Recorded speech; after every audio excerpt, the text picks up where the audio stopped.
मूल मंत्र गोपाल यही है, मूल मंत्र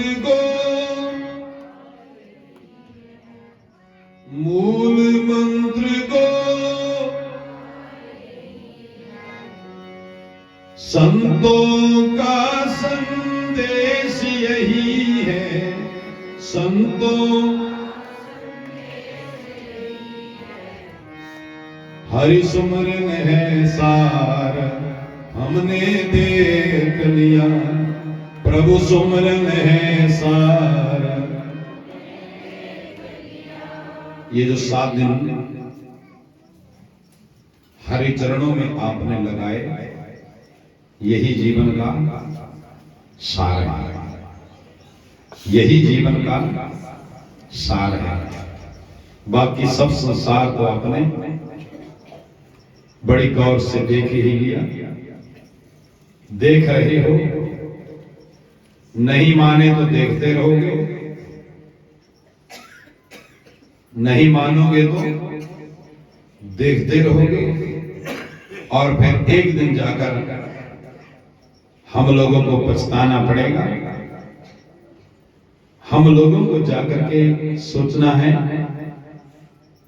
हमें कैसे ये जीवन जीना है, हमने कैसे अपने इस जीवन का मंगल करना है, कैसे हमारा कल्याण होगा।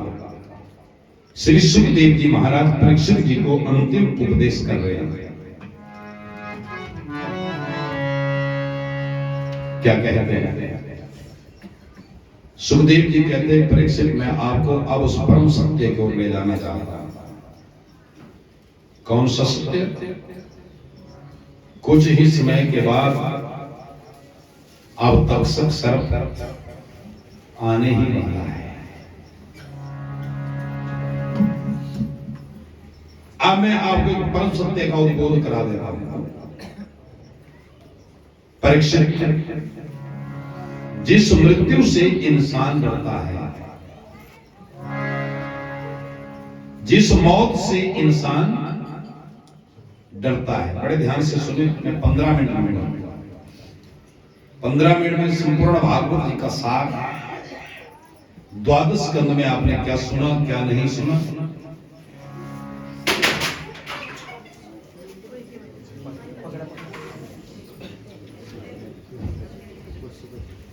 अच्छा कोई कुर्सी मत अब पुढ़ी गए और दिया खरी कुर्सी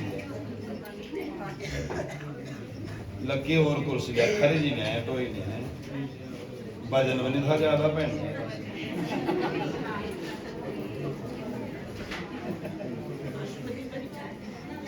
जी पुढ़ी गए ठीक है आ बार बार तो है ठीक रहे कुर्सियां हो रही है कुर्सी एक खुली है जगह जाओ इतनी कुर्सी ना ना तो बैठ ओ कोई जानी बुझी थोड़ी बैठो तो ना कुर्सी कोई ना कोई कष्ट पीड़ ए थी शास्त्रीय कष्ट मैं आई आगे जो रास्ता बंद है खुली है जगह मेरे सामने जाओ देखता रहो ज्यादा जोर नहीं पड़ना है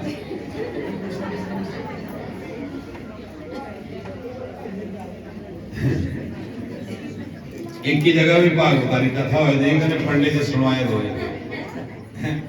पंडित जी सुनाए दे जरा पंडित जरा मैं जरा अधिक देसी बोलता कर सब पूरी देसी बोला जय चक्या कृष्ण कंस जय चक्या जय चक्या जय चक्या और जी ये चक्या चक्या बोली कर बोले में फोड़ने लाया ये 5-4 कुर्सियां हैं जो कि जोश आए कुर्सियां दी पुरानी मैंने लै नहीं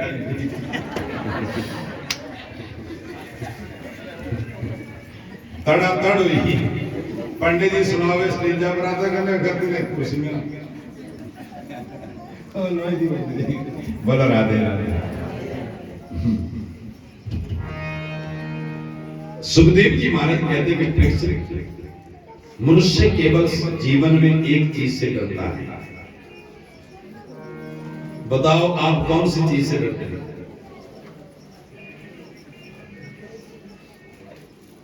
बोलो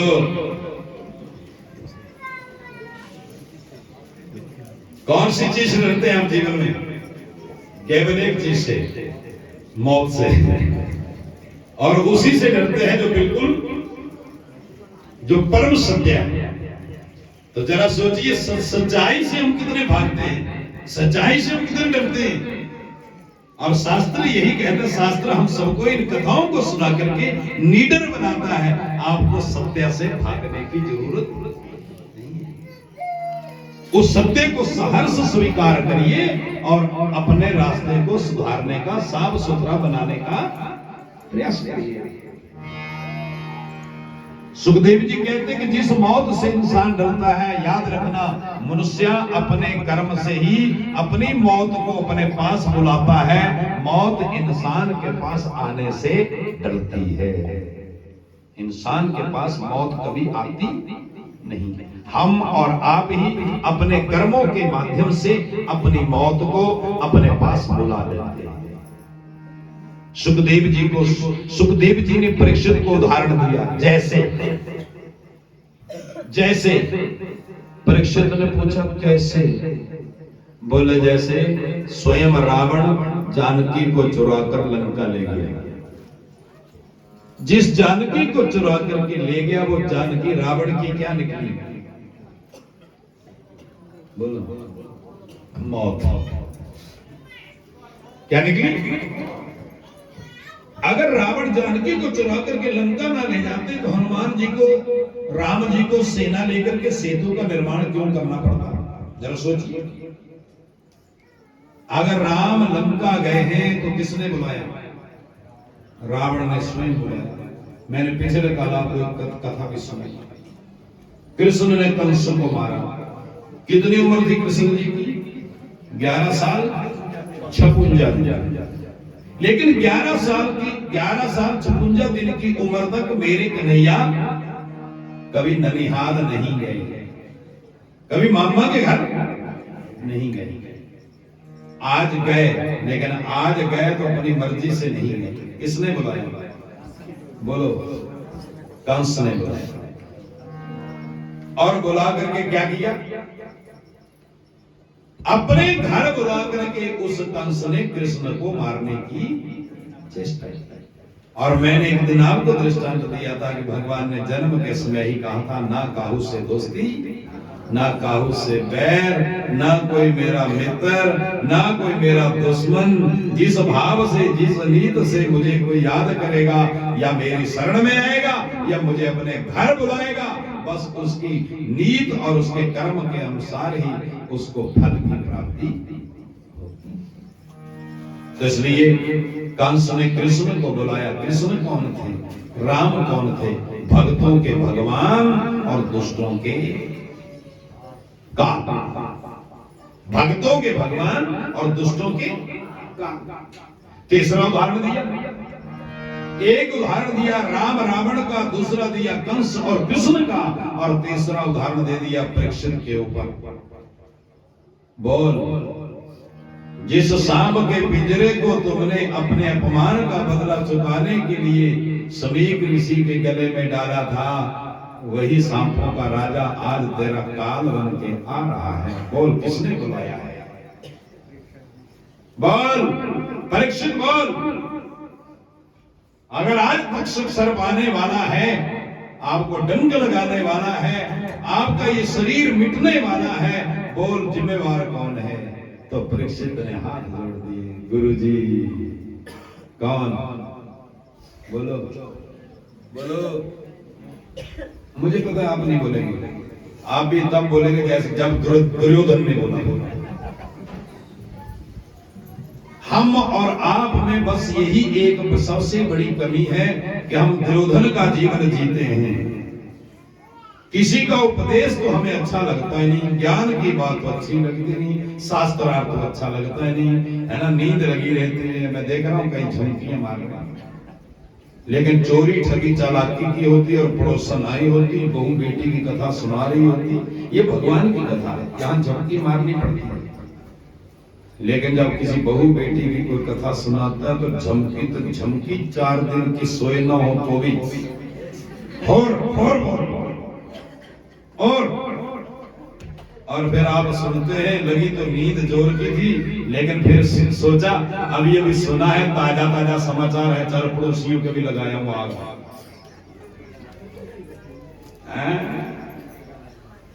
चलो पड़ोसियों का भी गुहार कर देते हैं। ये बहुत बड़ा अपराध है। ध्यान से समझ लो, इंसान स्वयं अपनी मौत को अपने कर्म से ही अपने घर बुला लेता है। मौत आती नहीं है। मौत इतनी कमजोर है, हमारे निकट आने से डरती है। लेकिन सुखदेव जी कहते हैं कि परीक्षित, स्वयं मनुष्य अपनी मौत को अपने घर बुला लेता है। इसलिए ये परीक्षित, ये शरीर अनमोल है, ये शरीर बहुमूल्य है, और व्यक्ति को जीवन पर्यंत ऐसा कोई कर्म ना करना चाहिए कि उसका अन्न, जल और सांस रह जाए, पाप का घड़ा भर जाए और उसकी अल्प मौत हो जाए। सुखदेव जी ने कहा कि सुनो परीक्षित, द्वादश स्कंद में आपने भागवत जी की कथा में क्या क्या श्रवण किया। मैं आपको द्वादश स्कंद का संपूर्ण महात्म्य सुना देता हूं, क्योंकि अब मेरे जाने का समय हो रहा है। परीक्षित जी के हाथ जुड़े थे सुखदेव जी महाराज ने। जन्माद्यस्य यतः, यहां से कथा को प्रारंभ किया, अर्थात अस्य जन्मादि यतः। ये सबसे पहला श्लोक श्रीमद् भागवत जी के प्रथम स्कंद का, जिससे वर्तमान, भूत और भविष्य सब उस अनंत परमात्मा की ही प्रेरणा से कारण बनते हैं, तथा जिससे इस जगत की सृष्टि, स्थिति और प्रलय होते हैं। श्रीमद् भागवत जी के प्रथम स्कंद में श्री सुखदेव जी ने परीक्षित जी महाराज को उस परम सत्य स्वरूप, परम सत्य का वर्णन किया। प्रथम स्कंद में 3 महापुरुषों की कथा सुनाई। श्रीमद् भागवत जी के प्रथम स्कंद में जिन 3 महापुरुषों की कथा सुनाई, उनमें 3 महापुरुष, एक थे भीष्म पितामह जी, दूसरे थे युधिष्ठिर जी, और तीसरी जो आपको कथा सुनाई वो थे तीसरे परीक्षित जी।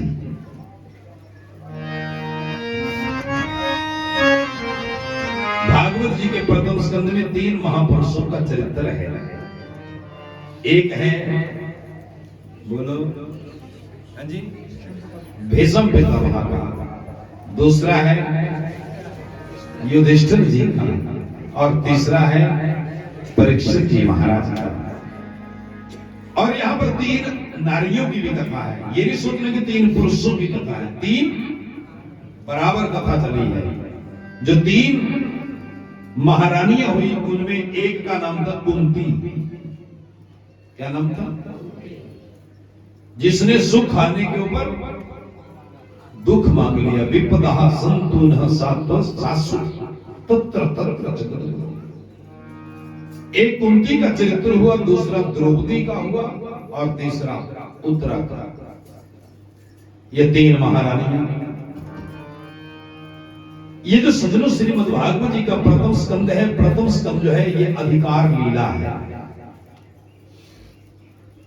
बिना अधिकार के कभी किसी को ज्ञान की प्राप्ति नहीं होती। अधिकार ही तो 3 बातें आवश्यक हैं, वय, विनय और विवेक। अर्थात क्रमशः उम्र, नम्रता एवं मनुष्य का शरीर। ये 3 चीजें होगी तो अधिकार मिलेगा। इसी स्कंद के अंत में शौनकादि ऋषियों के द्वारा सूत जी महाराज से 6 प्रश्न किए गए, और उन्हीं 6 प्रश्नों का उत्तर श्री सुखदेव जी महाराज ने संपूर्ण श्रीमद् भागवत जी महापुराण में परीक्षित जी को दिया। इसके साथ ही श्री सुख भगवान ने प्रथम सोपान स्कंद को विराम दिया। प्रथम पुष्प श्रद्धा से भगवान के चरणों में समर्पित किए। इसके पश्चात श्रीमद् भागवत जी का द्वितीय स्कंद प्रारंभ हुआ। श्रीमद् भागवत जी के द्वितीय स्कंद में सुखदेव भगवान जी ने प्रथम कड़ी में परीक्षित जी को उपदेश दिया, जितासनो जित श्वासो जित संगो जित इंद्रिय। पहले बैठने का अभ्यास करो, फिर श्वास को जीतो, फिर संग को जीतो, फिर इंद्रियों को जीतो। ये चारों को जीतोगे, फिर भगवान के मंगलमय चरित्र को श्रवण करो। अगर इन चारों के ऊपर विजय होगी तो जिस जिस भगवान के गुण लीला को आप श्रवण करेंगे परीक्षित, सबके सब तेरे भीतर ही प्रवेश कर जाएंगे। बोलो राधे राधे। द्वितीय स्कंद में 3 मुख्य बातें बताई, श्रवण, कीर्तन और स्मरण। श्रवण सुनो, सदैव कीर्तन करो और सदैव भगवान को याद रखो।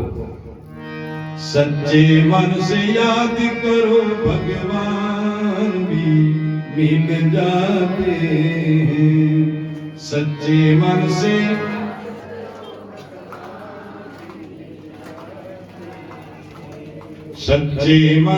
याद करो, भगवान भी मिल जाते हैं। सच्चे मन से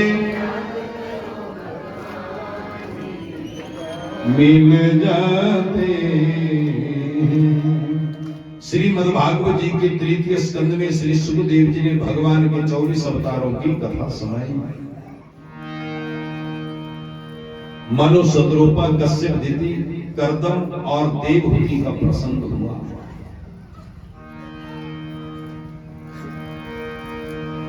अधेन चैव गमनम मैथुनम तथा चत्वारमानि कर्माणि संध्या काले विवर्जित आदि आदि प्रसंग हुआ। महाराज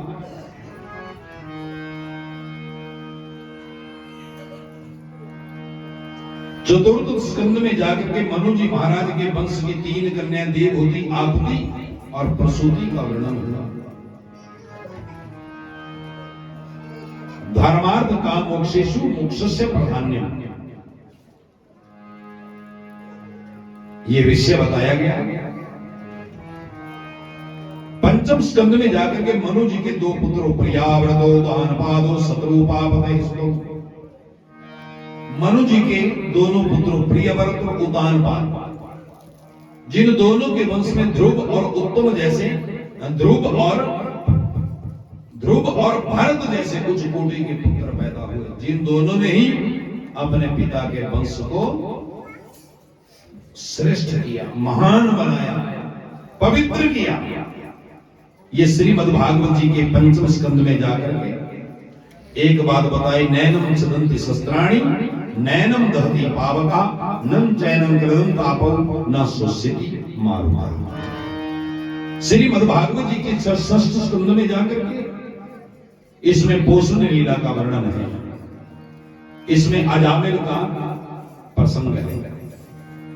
अजामिल ब्राह्मण की कथा, गणका नाम की वेश्या की कथा आपने श्रवण की। इसमें एक चीज और बताई, गुरु बिन भव निधि तरई न कोई, जो विरंच शंकर सम होई। ये प्रसंग भी भागवत जी के 6ठ स्कंद में हुआ। महाराज सदगुरु के बिना इस जीवन का उद्धार कभी नहीं हो सकता, इसलिए जीवन में गुरु परम आवश्यक हैं। श्रीमद् भागवत जी के 7वें स्कंद में जाके हिरण्यकशिपु की प्रहलाद जी का प्रसंग आया। क्यादु के गर्भ से एक बहुत उच्च कोटि के बालक प्रहलाद का जन्म हुआ, जो भगवान के परम अनन्य भक्त हुए, जिनको मारने की चेष्टा हिरण्यकशिपु ने बहुत तरह से की, लेकिन आरक्षकम तिष्ठति दैवरक्षकम, जिसकी रक्षा भगवान करते हैं उसको मारने वाला दुनिया में कोई नहीं, परमात्मा ने यह सिद्ध कर दिया। श्रीमद् भागवत जी के 8वें स्कंद में जाकर के भगवान के मत्स्य अवतार की कथा है, गजेंद्र मोक्ष की कथा है। आपने विजेंद्र मोक्ष की कथा को श्रवण किया। मोहिनी अवतार की कथा है। नवम स्कंद में जाकर के चरितम रघुनाथ से शतकोटि प्रविस्तरम एक एक अक्षरम पुरुषा महापातक नाशनम। श्री रामचरितमानस रघुनाथ जी की वंश की कथा, जिसमें आपको हमने अम्बरीश राजा की कथा सुना, जिसको मारने के लिए दुर्वासा जी ने प्रयास किया। दसम स्कंद में जाकर के भगवान जी के अवतार की लीला, कृष्णावतार, संपूर्ण लीलाएं, बड़े बड़े अत्याचारी राजाओं का उद्धार हुआ, भक्तों को अभय भगवान जी ने प्रदान किया। इस स्कंद में गोपी गीत, वेणु गीत आदि हुआ, आदि आदि कथा आपने श्रवण किया। एकादश स्कंद में जाकर के स्वयं भगवान जी ने लीला रची और भगवान जी के ही पुत्र, जिसका नाम था सांब, अपने पेट के ऊपर एक लोहे का तसला बांध करके संतों के पास चले गए और कुछ और भी टेढ़े मेढ़े लड़के जैसे आजकल समाज में हो गए। संत महात्मा ब्राह्मण मिल जावे तो उल्कापात के सिवा कोई बात ही नहीं करते। चले गए जाकर के और जाकर के पूछ लिया, संतों से पूछा, बोले हमारी नई नवेली बहू है, साड़ी पहना दी, तसला पेट में बांध दिया, सांब के, सांब जिनका जन्म शंकर और पार्वती की कृपा से हुआ, नाम पड़ा सांब,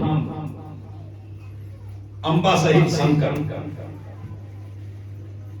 पूछ लिया, बोले हमारी नई बहू है, बेटा बच्चा होना है, बताओ बेटा होगा कि बेटी? संत बड़े पहुंचे हुए थे। संतों ने कहा ना बेटा ना बेटी। बोले क्या? बोले यादव वंश का नाश। क्या पैदा होगा? यादव वंशियों का नाश होगा पैदा। और जाकर के फिर जब पता इस बात का चला, उन्होंने उस तसले को लिया, घिसना शुरू कर दिया समुद्र के किनारे, रेत बना दिया, रेत। लेकिन अंत में छोटी सी कील बच गई, उसको फेंक दी, एक मछली ने खा लिया। जो घसा रेत बन गया, उसी से एक घास उत्पन्न हो गई। जब भगवान ने लीला रची, परम धाम जाने का समय है, तो यादव वंश में आपस में युद्ध छिड़ गया। उसी घास को उखाड़ उखाड़ करके यादव वंशी एक दूसरे के ऊपर फेंकने लगे और उसी से ही यादव वंशियों का,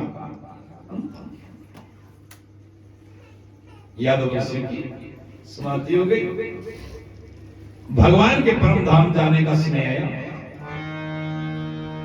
तो भगवान जी ने देखा कि हिसाब किताब हो गया सृष्टि में पूरा। तो भगवान जी ने देखा कि बाकी तो हो गए पर एक रह गया, वो भी कर लेना चाहिए। कौन? बाली। पिछले जन्म का बाली जो इस जन्म में शिकारी बना है। क्योंकि मैंने बाली को कहा था अगले जन्म में हिसाब करूंगा, क्योंकि तूने इस जन्म में तो अपना पाप स्वीकार नहीं किया। इसलिए रावण ही बन गया कंस, बाली बना शिकारी। आज जिसने प्रभु के अंगूठे पे वार किया था भारी। आज जब भगवान जी के परम धाम जाने का वक्त आया, सुखदेव जी कहते फिर भगवान बड़, एक बड़ का पेड़ है, उसके नीचे जाकर के बैठ गए। एक जानू के ऊपर दूसरा जानू रख लिया। भगवान के पैर के अंगूठे में मणि थी, मणि चमक रही थी। सामने से वो शिकारी निकला। शिकारी ने सोचा हिरण की आंख है, बाण चला दिया, भगवान के पैर के अंगूठे में बाण लगा। भगवान नर जैसी लीला करने लगे, कांपने लगे। शिकारी आगे सोचा हिरण मर गया होगा, लेकिन जब देखा तो देखा ये तो एक आदमी है। तो बाली ने कहा तो बड़ा अपराध हो गया महाराज, मैंने हिरण की आंख समझ करके बाण चलाया था, क्षमा कर दीजिए। तो भगवान ने कहा कि क्षमा नहीं, हिसाब किताब। बोला राधे राधे। इस कथा में भगवान जगत को ये उपदेश देते हैं, चाहे परमात्मा ही क्यों ना हो, मृत्यु लोक में जो भी मनुष्य का शरीर धारण करके आता है, वो चाहे परमात्मा ही क्यों ना हो, उसको भी किए हुए कर्मों का फल भोगना पड़ता है। आपको ये बात स्वीकार करनी चाहिए कि जब परमात्मा को भी किए कर्म का फल भोगना पड़ता है, तो हम और आप कैसे छोड़ सकते हैं। एकादश स्कंद में जाकर के भगवान जी ने अपने मोक्ष की कथा और यदुवंशियों के संहार की कथा सुनाई। राजा यदु दत्तात्रेय जी का संवाद हुआ। यहाँ पर 24 गुरुओं की कथा भी है। चतुर्विंशति गुरु, 24 गुरु होते हैं, उनकी कथा सुनाई। द्वादश स्कंद में जाकर के श्री सुखदेव जी महाराज राजा परीक्षित के मोक्ष का वर्णन करते हैं।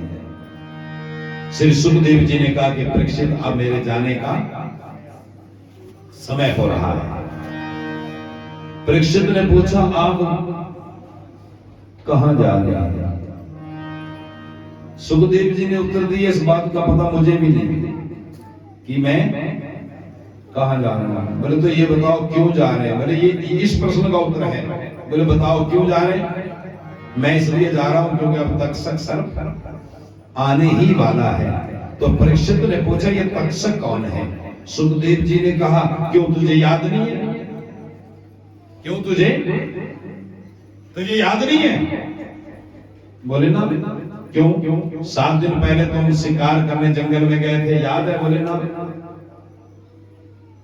अरे जब तुम्हें भूख और प्यास लगी थी, तुमने एक ऋषि के गले में सांप का पिंजरा पहना दिया था, बोले याद है? बोले ना। अरे जब तुमने सांप का पिंजरा डाला था, तभी तो तुम्हें श्राप मिला था, से 7वें दिन तक सर्प के द्वारा तुम्हारी मृत्यु निश्चित है, बोले याद है? बोले ना। अरे जब तुम्हें मौत का श्राप मिला था, मृत्यु का श्राप मिला था, तभी तुम हस्तिनापुर छोड़ के गंगा के किनारे आए थे, बोले याद है? बोले ना। अरे जब तुम गंगा के किनारे आए थे, तुमने प्रार्थना की थी, तभी तो मैंने आपको 7 दिन भागवती की कथा सुनाई, बोले याद है? बोले ना। परीक्षित ने हर बात को कहा ना। तो सुखदेव जी ने आखिर में पूछ लिया, तुझे ये बता, हर बात को बोलता मुझे कुछ याद नहीं, बता तुझे याद क्या है? तो परीक्षित ने उत्तर दिया, बस मुझे एक चीज याद है। बोले क्या? अहम ब्रह्म परमधामम् ब्रह्महं परमं पदम् एवं समीक्षम् आत्माय अन्यदाय निष्कलहि। मुझे बस केवल एक चीज याद है। बोले क्या? मैं शरीर नहीं हूं, मैं ब्रह्म, अहम ब्रह्म। मैं, बोलो क्या? ब्रह्म नहीं, ब्रह्म ही तो मौत है। जीते जी जिसके सारे भ्रम नष्ट हो गए, उसको ब्रह्म की प्राप्ति हो गई। जिसको ब्रह्म की प्राप्ति हो गई, वो कभी मरने वाला। सुखदेव जी को विश्वास हो गया, जो मुझे चाहिए था वो मुझे मिल गया। इसलिए सुखदेव जी जैसे स्वेच्छा से आए थे, वैसे ही वहां से चल पड़े।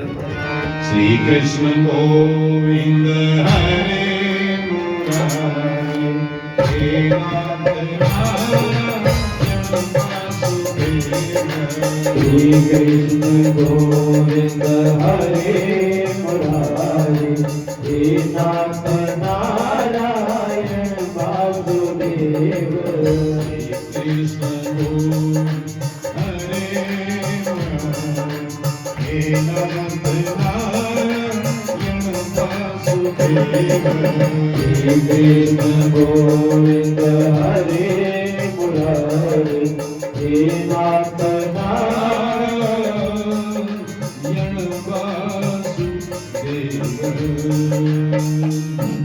स्वेच्छा से आए थे और स्वेच्छा से चल पड़े। परीक्षित की ब्रह्म समाधि लगी। पंकज थोड़ी समझा लगा दो बेटा, अग्नि प्रज्वलित कर दो। जातिवार किसी को धुआं नहीं देना चाहिए। क्योंकि जो लास्ट की बातें होती हैं बड़ी याद रहती हैं। श्री सुखदेव जी स्वेच्छा से आए थे, स्वेच्छा से चल पड़े।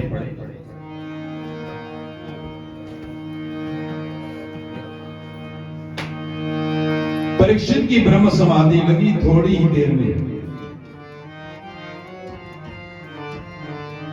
थोड़ी ही देर में तक्षक नाम का सर्प ब्राह्मण को कुमार के साप से प्रेरित होकर के जीव को लपलपाता हुआ आया और परीक्षित के शरीर को डंक लगा दिया।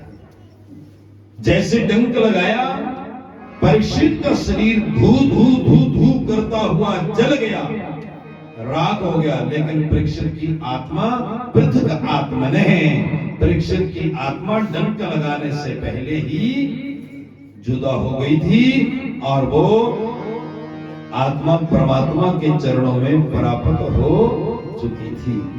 देवता लोगों के हाथ से अनायास फूलों की वृष्टि हो गई, क्योंकि देवताओं ने सबसे पहले देखा। क्या देवताओं का ध्यान था किधर? गंगा की ओर, परीक्षित की ओर।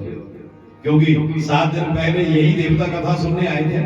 सुखदेव जी ने इन्हीं देवताओं को दुदकार दिया था। क्वा सुधा, क्वा कथा, क्वा कांचय, क्वा मणिरमः, ब्रह्मरातो विचारकम तदा देवाच हंस। देवताओं का मजाक उड़ा करके सुखदेव जी ने दुदकार दिया था। देवता लोग 7 दिन से गंगा तट की ओर देख रहे थे। क्या कह रहे थे? देखते हैं भागवत जी की कथा से राजा परीक्षित को मोक्ष कैसे मिलता है। लेकिन आज क्या देख रहे हैं? राज्यो मोक्षम तथा विक्षे पुरा धातुनि विस्मिता सत्यालोके तुलाम बद्ध्वा तुलित सर्व साधनम। राजा परीक्षित को मोक्ष की प्राप्ति हुई देख करके देवता लोग असमंजस में हो गए। सत्यलोक में गए, तराजू पकड़ा। एक परणे में श्रीमद् भागवत जी, दूसरे परणे में अमृत का घड़ा। अमृत वाला पलड़ा छोटा पड़ गया और भागवत जी वाला पलड़ा भारी पड़ गया। देवताओं ने दोनों हाथ सिर के ऊपर रखे, लंबा सांस लिया। ओहो, आज इस बात का पता चला। कलयुग का अमृत, कलयुग में अमृत का घड़ा देवताओं के पास नहीं। कलयुग में जो अमृत का घड़ा है वो श्री सुख देव जी के पास है, और जिस घड़े का नाम है श्रीमद् भागवतम। बोलिए श्रीमद् भागवत महापुराण की जय हो। देवता लोग कहते कतः कालो ना आयाति। आंखें भर गई देवताओं की। इस बात का पता पहले होता तो श्रद्धा और प्रेम से गए होते तो भागवत जी की कथा हमें भी मिल जाती। लेकिन अब पछताए हो तो क्या, जब चिड़ियां चुग गई। हमारी तुम्हारी भी यही स्थिति है। जवानी थी, बचपन था, मौज मारी, बुढ़ापा आ गया, जाने की तैयारी हो गई तो सोचने लगे ये रह गया, पुण्य भी रह गए, आज तो और छोड़ो कादशी भी रह गए। क्या? हाँ जी, कादशी क्यों रह गए? आज ही कर लेनी थी। आज भी तो कादशी है।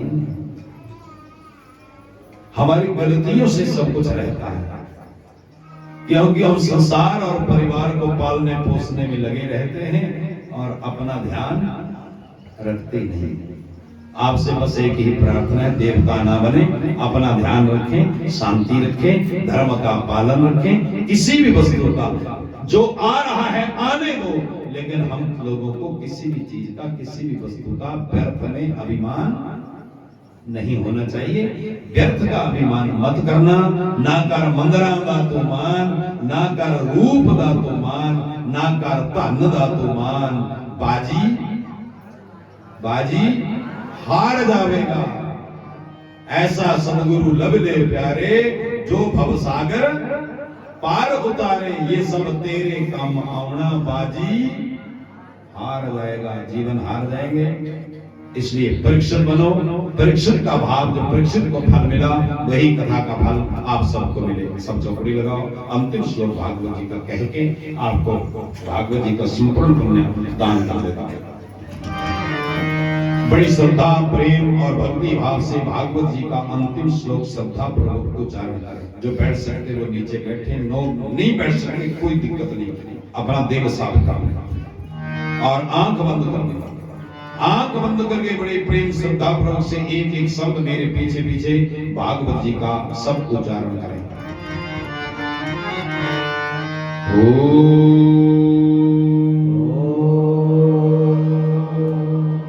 नाम संकीर्तनम यस्य सर्व पाप प्रणाशनम प्रणामो दुख समनस्तम तम नमामि हरिं परम नाम संकीर्तनम यस्य सर्व पाप प्रणाशनम प्रणामो दुख समनस्तम नमामि तम हरिं परम शांति शांति शांति।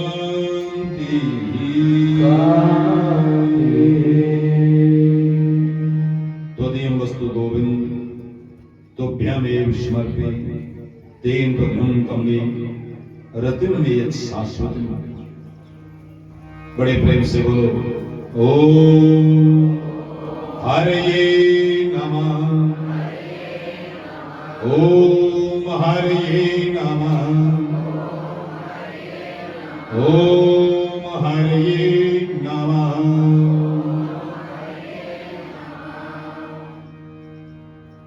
मुझ में इतना ज्ञान नहीं कि आपको श्रीमद् भागवत जी की कथा ज्ञान दे सकूं। श्रीमद् भागवत महापुराण जी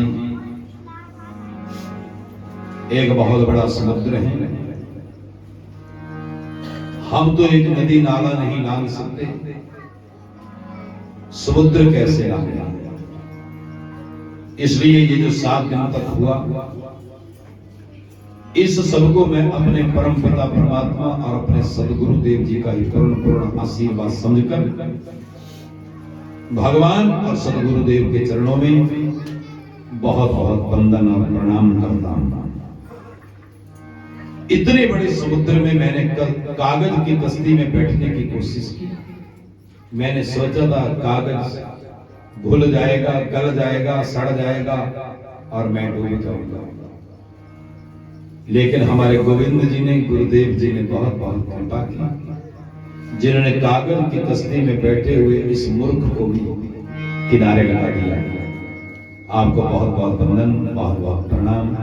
जिस जिस भाव से आप आए, भगवान आपके समस्त सात्विक भावों को पूर्ण करें।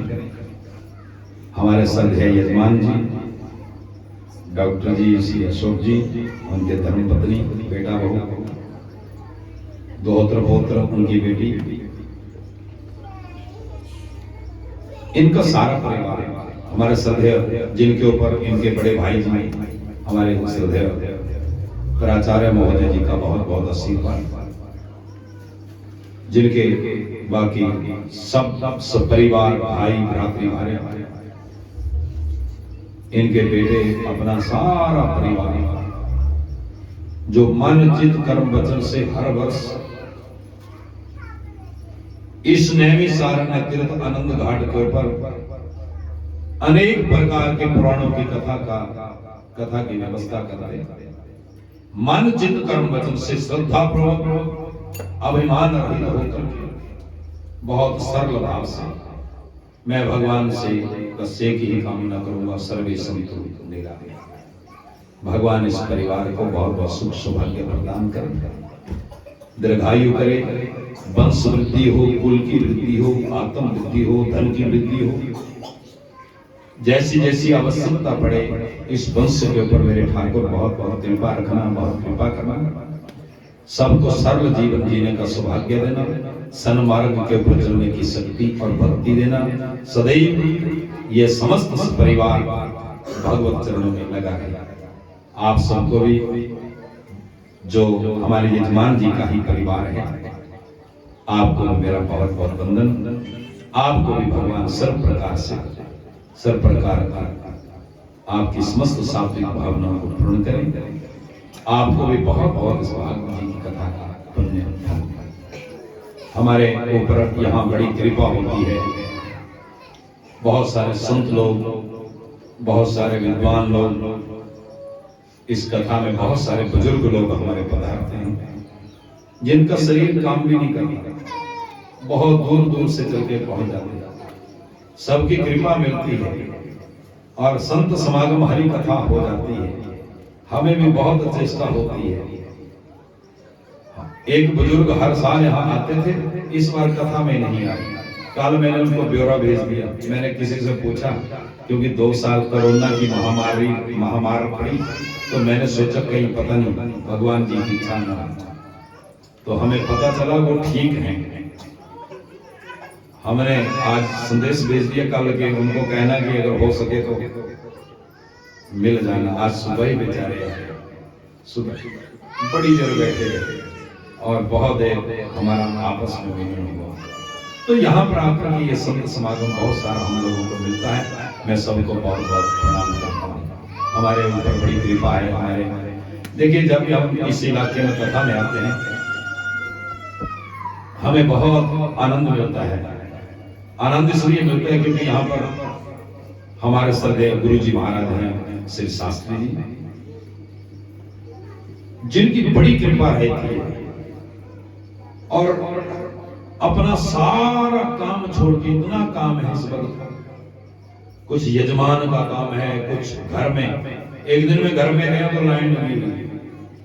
मैंने कहा महाराज ये तो बड़ी गलती हो गई कि मैं ऐसे टाइम का आया कि आपके पास इतने दूर दूर से पता नहीं कहां से इनके पास महाराज के पास आए, और फिर मैं 2-4 मिनट ही बैठा। मैंने कहा तो सारा गड़बड़ हो गया, क्योंकि हम जाते तो हम तो संत समागम के भाव से जाते हैं कि गुरु जी की थोड़ा कुछ ना कुछ हम लोगों को ऐसा मिले कि हम अपने जीवन में कुछ सीख सकें, कुछ पा सकें। लेकिन इस बार गुरु जी वंचित रह गया, क्योंकि ज्यादा कोई चर्चा हो नहीं सकी हरिनाम की। लेकिन जो आपके घर में अतिथि आए थे वो बहुत ही जरूरी थे और जरूर अच्छे भाव से आए थे। इसलिए जब हम यहाँ आते हैं, महाराज श्री अपना सारा काम छोड़ करके कथा में आ जाते हैं, फिर सन्मुख बैठ जाते हैं। सन्मुख जब बैठ जाते हैं तो फिर मुझे ऐसा लगता है कि अब मुझे कोई खतरा नहीं। हम सन्मुख जब कोई महाराज श्री बैठे तो बहुत आनंद आता है। मैं अंतिम क्लास शास्त्री में पढ़ता था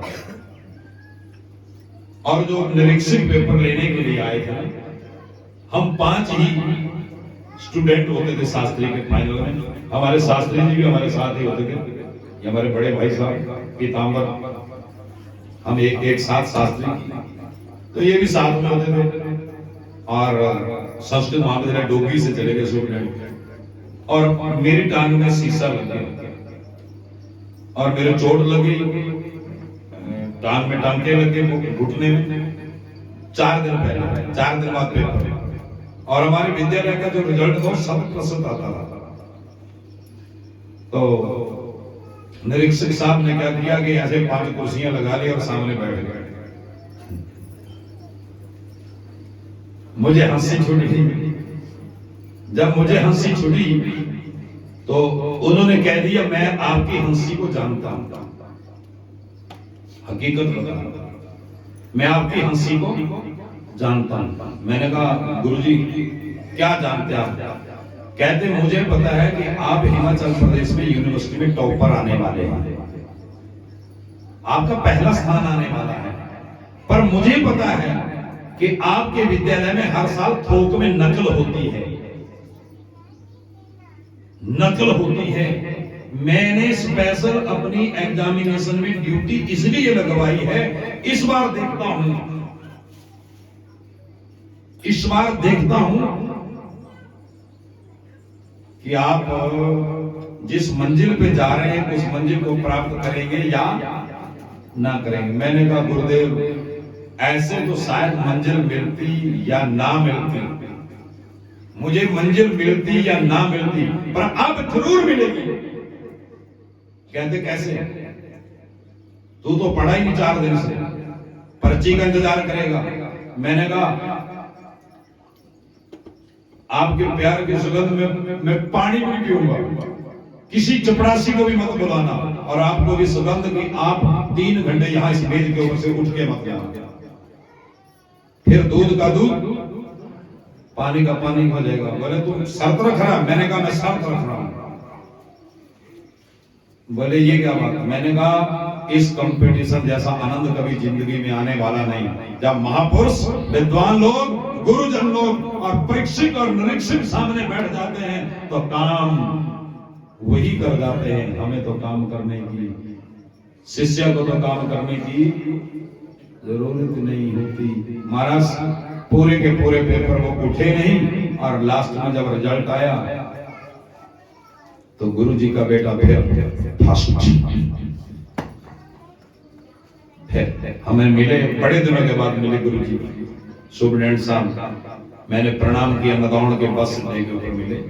मैंने प्रणाम किया, जब प्रणाम किया मैंने कहा गुरु जी पहचानते हो?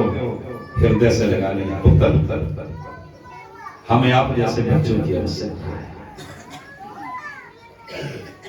हमें आप जैसे बच्चों की आवश्यकता है। मैंने कहा गुरु जी आपने कसर तो कोई नहीं छोड़ी थी, लेकिन शरीर से, हृदय से आपका आशीर्वाद तो मेरे साथ ही था। कहते हाँ बेटा आशीर्वाद था। संतों का, गुरुओं का आशीर्वाद जब साथ में होता, महापुरुषों का आशीर्वाद जब होता, तब तक कभी पीठ लगने वाली नहीं। हमारे सदैव गुरु जी, प्रिंसिपल जी, हमारे शास्त्री जी यहाँ बड़े विद्वान हैं हमारे इस इलाके में। कोई समझता है इन बातों को, सब लोग नहीं समझ पाते। महाराज श्री हमें हर बार एक ही उपदेश देते हैं, बस बेटा शास्त्री जी कथा जब करनी तो सत्संग का नियम न बिगड़े। क्योंकि आजकल सत्संग में 2-4 चीजें का नाच नचाने वाला काम, दूसरा झांकियों झुंकियों वाला काम शुरू हो गया। रोज की 2-2 झांकियां निकल जाती। ब्राह्मणों के भी सब मौज लगी है। बचने का कोशिश करें, प्रयास करें, अपना आशीर्वाद दें, हम सदैव अच्छे मार्ग के ऊपर चल सकें, अच्छी भक्ति कर सकें। ये मन न बिगड़े, चित्त न बिगड़े, क्रम न बिगड़े। और भगवान से आप सबके सुख सौभाग्य की प्रार्थना।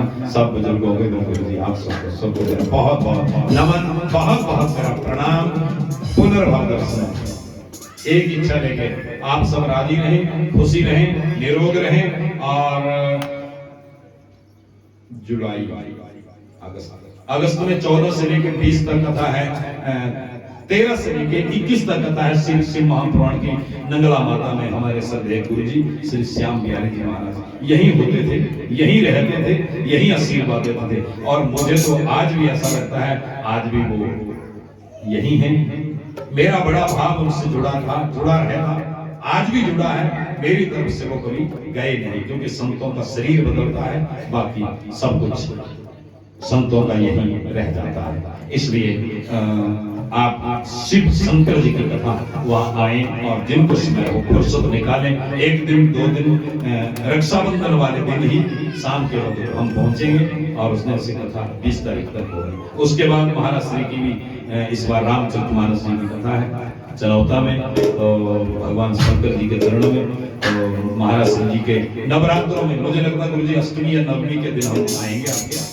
अष्टमी और नवमी से रामचरितमानस जी की कथा 9 दिन की होगी, तो आप सब उस कथा का भी आनंद लीजिएगा। आगे की सारणी भी हमारे पास लंबी चौड़ी है, अभी तक लगभग 1.5-2 साल सब बुक पड़ा है। आपके आशीर्वाद से कोई डेट किसी को देने योग्य समय नहीं, बस आप कृपा रखें, आशीर्वाद रखें, सबको बहुत बहुत पुण्य मिले। जय राम जी की हजारों त्रुटियों और गलतियों के लिए क्षमा प्रार्थना। आइए बड़े प्रेम से भगवान जी की आरती करें, और आरती के बाद सब सुफल 7 दिनों की, और उसके बाद अन्नपूर्णा। सब आराम से भोजन प्रसाद करें, जल्दबाजी कोई ना करें। जय राम। पूर्णमदं पूर्णात् पूर्णमुदच्यते पूर्णस्य पूर्णमादाय पूर्णमेवावशिष्यते।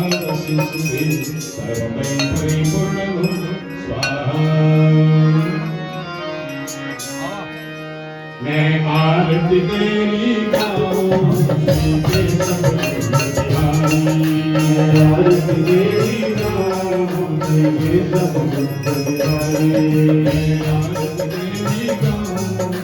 के सब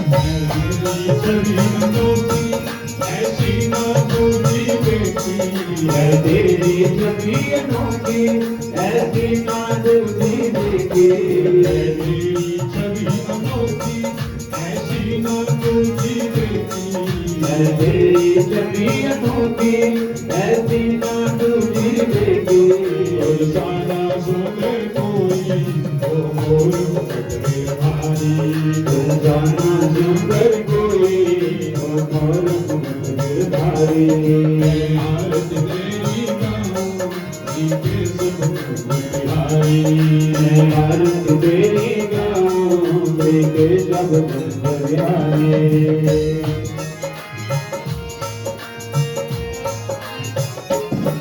जो आए शरण तिहारी विपदा मिट जाए सारी जो आए शरण तिहारी विपदा मिट जाए सारी जो आए शरण तिहारी विपदा मिट जाए सारी जो आए शरण तिहारी विपदा मिट जाए सारी हम सब पर कृपा रखना ओ जगत के पालनहारी हम सब पर कृपा रखना ओ जगत के पालनहारी आरती तेरी गाऊं के सुख बिहारी आरती तेरी गाऊं के सब बिहारी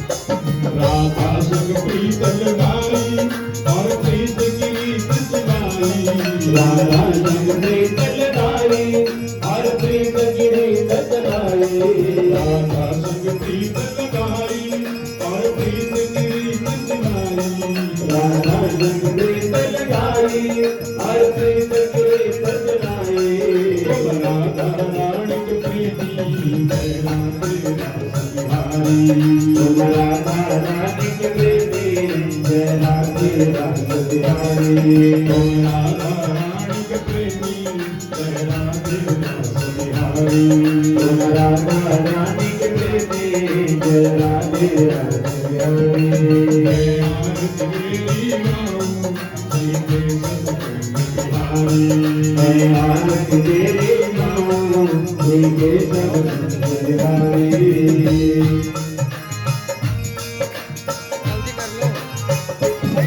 माखन की मुट्ठी थोड़ी कोटि सकी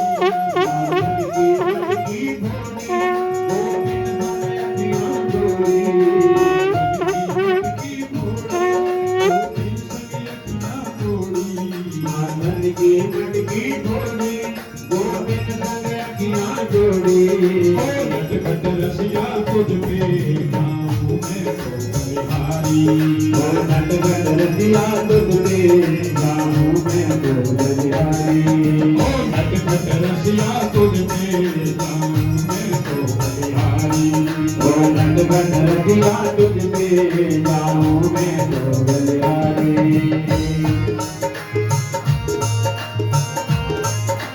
जब जब तो बंसी बजाए सब अपनी सुध हो जाए जब जब तो बंसी बजाए सब अपनी सुध हो जाए जब जब तो बंसी बजाए सब अपनी सुध हो जाए जब जब तो बंसी बजाए सब अपनी सुध हो जाए सबका सब तेरे प्रेमी ओ कृष्ण प्रेम अवतारी सबका सब तेरे प्रेमी हो कृष्ण प्रेम अवतारे हो सबका सब तेरे प्रेमी हो कृष्ण प्रेम अवतारे हो सबका सब तेरे प्रेमी हो कृष्ण प्रेम अवतारे मैं आरती तेरी गाऊं श्री केशव कुंज बिहारी मैं आरती तेरी गाऊं श्री केशव कुंज बिहारी मैं नित नित शीश नवाऊं श्री मोहन कृष्ण मुरारी मैं नित नित शीश नवाऊं श्री मोहन कृष्ण मुरारी मैं आरती तेरी गाऊं मैं आरती तेरी गाऊं श्री केशव कुंज बिहारी किस विध भोग लगाऊं प्रभु जी अमृत हो जाए किस विध भोग लगाऊं प्रभु जी अमृत हो जाए किस विध भोग लगाऊं भगवान ये अमृत हो जाए किस विध भोग लगाऊं भगवान ये अमृत हो जाए अमृत हो जाए भगवान ये अमृत हो जाए अमृत हो जाए भगवान ये अमृत हो जाए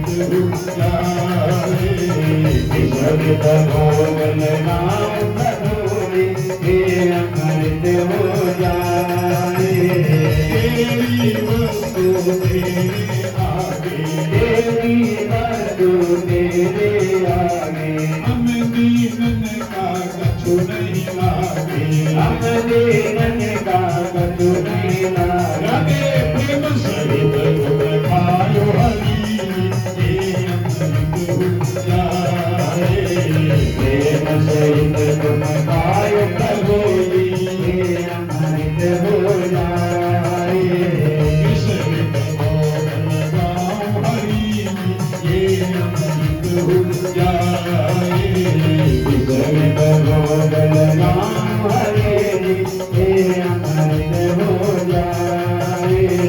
विध भोग लगाऊं भगवान ये अमृत हो जाए किस विध भोग लगाऊं भगवान ये अमृत हो जाए